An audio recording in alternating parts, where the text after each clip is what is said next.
VTV. நான் கூட இவரை நான் செட்டில் வச்சு சொன்னேன் நான். சார் நான் கூட சந்தானா சாருக்கு உங்களுக்கு காம்பினேஷனில் தான் அது ஓடுது போல இருக்குது. கௌதம் சார் உங்கள் வாய்ஸ் யூஸ் பண்ணாங்க. நான் அப்படி தான் நினச்சிட்டு இருந்தேன். உண்மையாகவே ரொம்ப நல்ல ஆக்டர். ஒரு சீன் கொடுத்தா எனக்கு சொல்லி கொடுப்பாரு.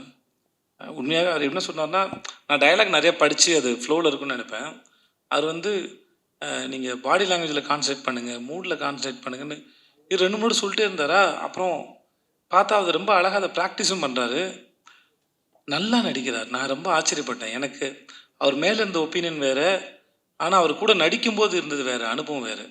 ஒரு சீனை தனக்கான சீனாக மாற்றுறதுக்கு முடிஞ்சால் பாராட்டுற மாதிரி இருந்தாலும் கூட இருக்கால சாப்பிட்ற ட்ரை பண்ணுவார். ஷார்ட்டை தனக்கான ஃபோக்கஸை மாற்ற ட்ரை பண்ணுவார். ரொம்ப கேடித்தனமான ஒரு ஆக்டர் வந்து விடிவி கணேஷ். இது இப்போ இந்த மேடையில் கூட எவ்வளோ ஏன்னா ஒரு முறையும் சுவாரஸ்யமாக நடிக்கிறதுக்கோ இல்லை சுவாரஸ்யமாக பேசுகிறதுக்கோ இன்னசென்ட்டாக இருக்கிற மாதிரி இருக்கிற ஒரு கேடி புள்ள தான் விடிவி கணேஷ். அது நான் இன்னசென்ட் மாதிரியே இருப்பார். இந்த அவரை ஸ்க்ரீனில் பார்க்கும்போது பூரி சார் சொன்ன மாதிரி சரி, இல்லை சார்மி மேடம் சொன்ன மாதிரியும் சரி, அவரை ஸ்க்ரீனில் பார்க்குற எல்லா நேரமும் வந்து சிரிச்சிட்டே இருப்போம். ஏதாவது ஒன்று பண்ணிக்கிட்டே இருக்காரு. தெலுங்கில் ஆந்திராவில் 2-3 பங்களா வாங்கிட்டாருன்னு கேள்விப்பட்டேன் நான். அங்கே தான் இருக்கார். தமிழ் படங்களை விட அங்கே தான் நிறையா சொத்து வாங்கியிருக்காரு. தயவு செஞ்சு மறக்காமல் இதை எழுதுங்க.